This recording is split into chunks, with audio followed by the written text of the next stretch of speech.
I'm going to talk about the impact of climate change and the impact of weather shocks. I'm showing you this particular graph, and I said that the blue dots are the population of all the published estimates of the economic impact of climate change. Well, these two gentlemen, Kamal Hallis and Matt Kahn, have a similar graph that shows additional impacts. Their own estimates in the grey area, but also the notorious estimate by Marshall Burke. That was not on my graph. So why did I exclude those? The reason is that these are estimates of the impact of weather shocks, and that is something different than climate change. If you want to estimate the impact of climate change empirically, you have a problem. Climate changes only slowly over time, and over the period for which we have good data, climate didn't change much at all, so you simply have not a lot of statistical power. Instead, what people have done is look at the impact of climate differences over space. And the econometric problem you have there is that many other things change over space as well. Many other things differ over space and between countries and within countries. And that means you have simply a lot of confounding variables, and therefore it is hard to estimate the impact of climate. So what people have done instead is look at the impact of weather. And the good thing about weather is that it varies a lot, so you have a lot of statistical power, and also from an economic perspective at least, weather variation, weather variability is random. Weather shocks just happen, and therefore you have lots of data, and you can claim causality because you essentially expose the economy to something that is random. The problem is interpretation. Can you use the impact of weather shocks to deduce the impact of climate change? I think the answer to that question is no. What is weather? What is climate? Well, climate is what you expect, weather is what you would get. Weather throws the punches, climate trains the boxer. Weather is your mood, climate is your personality. And if you don't like the weather, then you should wait and the weather will change. If you don't like the climate, the solution is to move.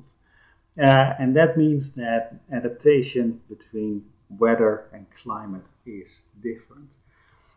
So weather is essentially an unexpected shock, and therefore adaptation is very limited. If it rains, you can put up an umbrella.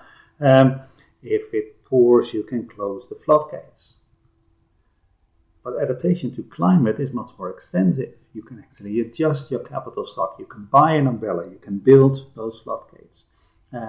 Or in other words, adaptation to, or the impacts of weather, essentially estimate the short-run elasticity of how economic activity responds to changes in the atmosphere, whereas for climate change, what you need is the long-run elasticity. And short-run and long-run elasticities are called different because they are different. And the main difference between them, or the key difference between them, is that in the short run, your capital stock is fixed, your technology is fixed, your institutions is fixed. So the only thing you can change is your behavior in the long run. So that is what you see for weather. You see just a behavioral response to what is going on in the atmosphere. Climate change, you do not just see the behavioral response, but you can also put up irrigation infrastructure, you can build different roads or roads in different places, you can move to different places, and actually develop new technologies to help protect against the climate. And there's also plenty of evidence, definitely in older societies, that the way we govern ourselves and our institutions, the fundamental institutions, are also affected by climate. And all those things can change in response to climate change, but cannot change in response to weather shocks. For those reasons, estimates of the impact of weather shocks, I think, don't tell you a lot about the impact of climate change. There's a paper out there by Tatjana de Jubin and Sonny Xiang that derives the conditions under which the impacts of weather shocks tell you something about the impacts of climate change. And those conditions are essentially the same as the conditions under which a market economy leads to a Pareto outcome. That is, you need to assume full information and perfect rationality. You also need to assume that there's no externalities, that investments are fully, infinitely divisible, and that there's no public goods. A lot of the impacts of climate and weather actually go through agriculture, and investments in infrastructure, in irrigation infrastructure, are lumpy.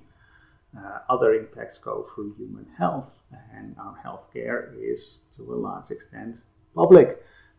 So that tells you that perhaps weather shocks are not fully informative about climate change. Derek Lemoine has another paper that adds to the one by the Hugenay and Isham, and he emphasizes expectations. Adaptation to climate change goes through a large part through the capital stock, and you make decisions. You make this investment decisions based on your expectations for the future. And Lemoine shows that it's not just that your information about the current economy and the current climate needs to be perfect, but you actually need to have perfect information about future climates as well. And we actually know how good people are at forming expectations about the weather, and at least they're not particularly good at that. There's one famous paper out there that shows that during hot days, during sunny days, people are more inclined to buy open-top cars. That's just silly, because you buy the car to drive for the next 5 years or so, and the weather at the time that you buy the car is utterly irrelevant. So your decisions should not be guided by that, but they are. In the tourism literature, people often write about backyard snow. That is, if people see that it's snowing around their house, they drive to the mountains to go skiing, which is silly, because what matters is whether or not it's snowing in the mountains, not whether it's snowing in your backyard. People are particularly bad at forming expectations about the weather. So for all these reasons, you can study the impacts of weather shocks as much as you like, but it will not tell you a lot about the impacts of climate change.